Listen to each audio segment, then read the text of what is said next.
వినాయక నవరాత్రులైతే గణపతిని, దేవీ శరన్నవరాత్రులైతే అమ్మవారిని, కార్తీక మాసం అయితే ఈశ్వరుణ్ణి, ధనుర్మాసం అయితే విష్ణుమూర్తిని, మాఘమాసం అయితే సూర్యనారాయణమూర్తిని, చైత్రమాసం అయితే అమ్మవారిని వసంత నవరాత్రుల్ని, ఇలా ప్రతి సందర్భంలోనూ కూడా ఇంచుమించుగా ప్రతి మాసంలోనూ కూడా, ఎందుకంటే ఇన్ని ఆరాధనలు, ఇన్ని పూజలు, ఇన్ని అభిషేకాలు, ఇన్ని హోమాలు ఎందువల్లంటే మానవుడు ప్రతి ఒక్కరూ కూడా ఆచరించాలి, చేయడం మంచిది అని చెప్పేసి పూర్వం నుంచి ఉంది.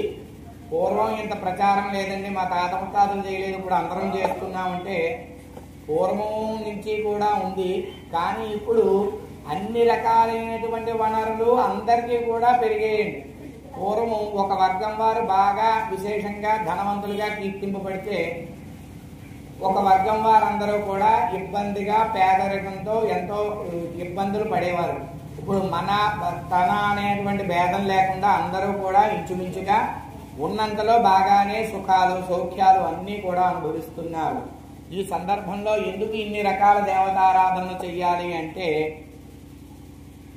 10 తలాలు ఉన్నటువంటి రావణాసురుడే భగవంతుడే స్వయంగా ప్రత్యక్షమైతే ఏం కోరుకోవాలో తెలియలేదు, ఇబ్బంది పడ్డాడు.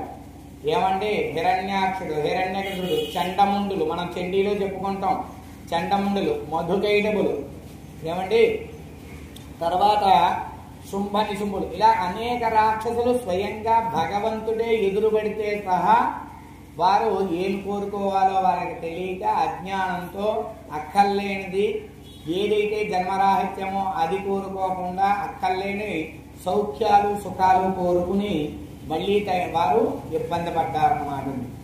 కనుక అటువంటి అన్ని తలలున్నటువంటి అంత భగవంతుడినే ప్రత్యక్షం చేసుకున్న వాళ్లే కోరుకోలేకపోయారు, భగవంతుడే ఎదురు పెడితే. అటువంటిది మన మానవ మాత్రలు ఎంత. అందుకనే ఇదంతా ఆలోచించి ఋషులు ఈ దేవతారాధన ఈ విధంగా చేస్తే ఈ ఫలితం వస్తుంది, ఈ దేవతారాధన ఈ విధంగా చేస్తే ఈ ఫలితం వస్తుందని అలా ప్రతి క్రియకి కూడా దాని ప్రతిఫలాన్ని మనకు అందించారు. సూర్య నమస్కారాలు చేస్తే ఏమొస్తుందో, అభిషేకం చేస్తే ఏమొస్తుందో, పారాయణ హోమం చేస్తే ఏమొస్తుందో, ప్రతి సందర్భంలోనూ కూడా ఒక్కొక్క ఫలితాన్ని. అంటే ఎలా ఉంటుందంటే, ఇప్పుడు మనం వెళ్ళాం, బ్యాంకులోకి వెళ్ళాం, ఓ 10,000 వేయమన్నామంట. మనం ఎంత ప్రేమగా మాట్లాడినా వాడు 10,000 వేస్తాడు. లేదు మనం ఏడ్చి గోల పెట్టి చెప్పినా సరే వాడు ఆ 10,000 మాకు నా అకౌంట్లో వేస్తాడు. అంతకుమించి అలాగే మనం సంకల్పాల్లో కొన్ని లక్షల కోట్ల కోరికలు కోరుకున్నా ఆ కార్యక్రమాన్ని బట్టి ఎంత ఫలితం ఇవ్వాలో ఆ దేవతలు ముందే ఋషులు నిర్దేశించారు.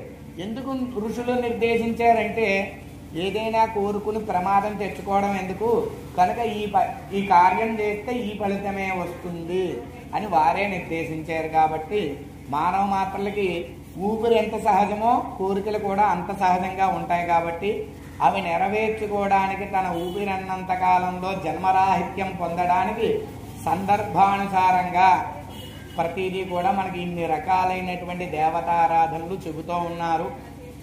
స్థితి గతి అన్నీ ఉన్నటువంటి వాళ్ళు, భగవంతుడు అంటే శ్రద్ధాభక్తులు ఉన్నటువంటి వారు, ఆ యొక్క కార్యం చెయ్యదగిన వారు ఎప్పుడూ కూడా ఆ దైవ కార్యక్రమాల సందర్భానుసారంగా చేస్తూనే ఉండాలి. లేదు స్థితి లేదు, కనీసం ప్రార్థన చేసుకోవాలి. అంతే తప్ప ఆ సమయాన్ని సందర్భాన్ని కూడా విడిచిపెడితే అది మన మూర్ఖత్వం అవుతుందన్నమాట.